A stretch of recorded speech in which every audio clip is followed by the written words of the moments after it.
आणि आता बातमी आहे कांद्यासंदर्भात, कारण कांद्याच्या दरात वाढ होताच देशातील मोठ्या शहरातील नागरिकांना कांदा स्वस्त मिळावा यासाठी केंद्र सरकारकडून नाफेड आणि एनसीसीएफच्या माध्यमातून खरेदी करण्यात आलेला बफर स्टॉकमधून कांदा पाठवण्यासाठी स्पेशल कांदा ट्रेन चालवण्याचं नियोजन सुरू झाले।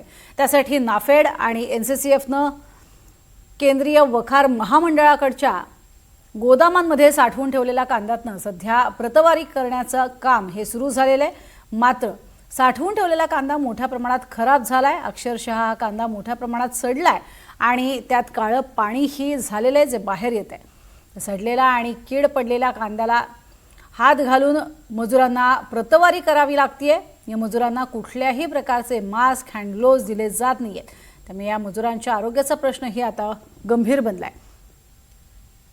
आणि एनसीसीएफच्या गोदामातनं याचाच आढावा घेतला आमचे प्रतिनिधी निलेश वाघ यांनी। मूल्य स्थिरीकरण योजनेअंतर्गत केंद्र सरकारच्या वतीने नाफेड आणि एनसीसीएफच्या वतीने नाशिक जिल्ह्यातल्या विविध बाजारपेठ विविध ठिकाणी जो आहे तो एनसीसीएफ आणि नाफेडच्या वतीने कांदा जो आहे तो खरेदी करण्यात आला होता। आणि हा कांदा जो आहे, कांद्याचे दर वाढल्यानंतर ते कांद्याचे दर नियंत्रण आणण्यासाठी हा कांदा खरेदी करण्यात आला होता।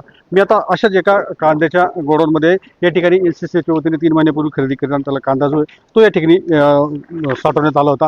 आणि ह्याच कांद्याच्या माध्यमातून देशभरातील दिल्ली असेल, आसाम असेल, कोचीन असेल किंवा विविध शहरांमध्ये ज्या ठिकाणी कांद्याचे दर वाढले त्या ठिकाणी कांदा जो आहे तो या कांद्यातून ग्रेडिंग करून पाठवला जातो आहे।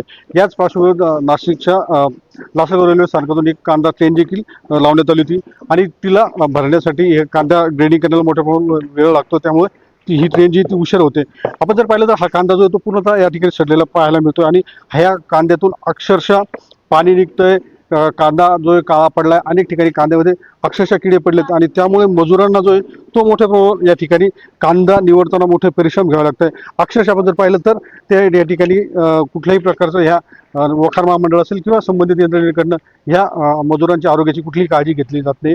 इतक्या उग्र पद्धतीने वास येत असताना देखील त्यांना कुठल्याही प्रकारचे मास्क दिले जात नाही आणि अक्षरशः किडे पडलेल्या कांद्यात या ठिकाणी त्यांना हात घालायला लागत आहे, कुठल्याही प्रकारचे मास्क दिले जात नाही। आपण या ठिकाणी बघू शकतो की या ताई ज्या या ठिकाणी काम करतात त्यांनी अक्षरशः प्लास्टिक बांधून या ठिकाणी काम करताना या ठिकाणी दिसत आहे। मात्र हे सर्व होत असताना एका बाजूला शहरातील कांदा ग्राहकांचा विचार केला जात असताना मात्र या ठिकाणी जे मजूर काम करतात त्यांच्या आरोग्याची कुठलीही काळजी जी ती या ठिकाणी घेताना दिसत नाही।